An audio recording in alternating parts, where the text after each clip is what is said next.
Mana yang lebih menguntungkan, menabung di bank atau investasi di pasar saham? Mari kita membahas menabung di bank terlebih dahulu. Prinsip dasar telah diketahui orang banyak adalah ketika kita menyimpan uang di bank, kita akan mendapatkan imbalan atau keuntungan dalam bentuk bunga. Di Indonesia, tingkat suku bunga yang ditawarkan oleh bank saat ini terkisar dengan angka 0 hingga 1,85%. Katakan saja kita menyimpan uang di bank sebanyak 100 juta dengan bunga 1% per tahun. Kita akan memperoleh 1 juta saja. Nilai yang sebenarnya cukup lumayan untuk didapatkan hanya dengan cara menyimpan uang di tempat yang aman. Jumlah tersebut kita dapatkan hanya dalam setahun. Lalu bagaimana jika kita menyimpan uang bertahun-tahun atau bahkan puluhan tahun?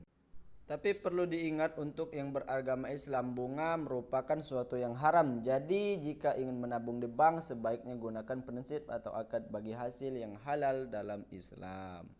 Jika kita memiliki banyak uang, entah kita simpan di rumah ataupun di dalam bank, kita sama-sama akan menghadapi suatu masalah besar.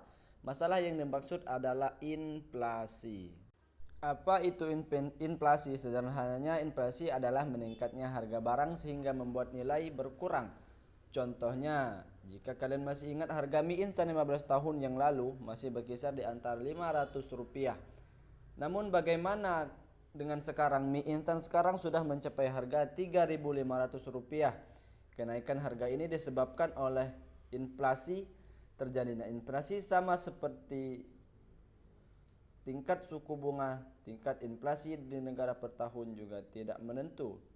Namun saat ini inflasi Indonesia berkisaran pada angka 5%. Lalu bagaimana inflasi dapat mempengaruhi uang yang kita tabung? Katakan saja inflasi tahun ini adalah 5%.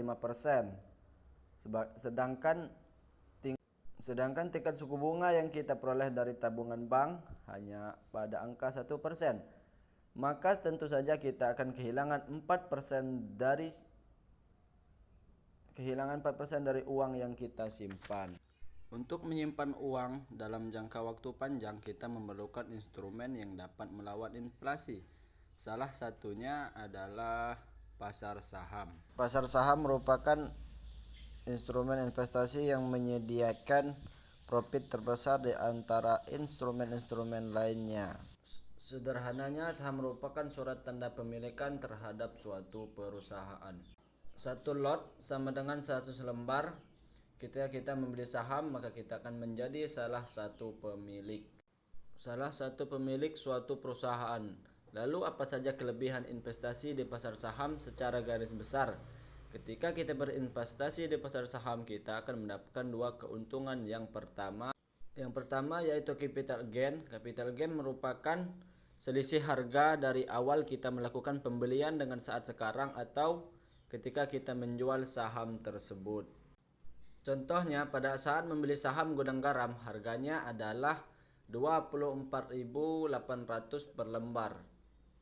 Namun seiring berjalannya waktu, harga saham Gudang Garam yang kita beli menjadi Rp25.800 per lembar. Terdapat selisih kenaikan harga sebesar Rp1.000 di sini. Selisih inilah yang disebut dengan capital gain.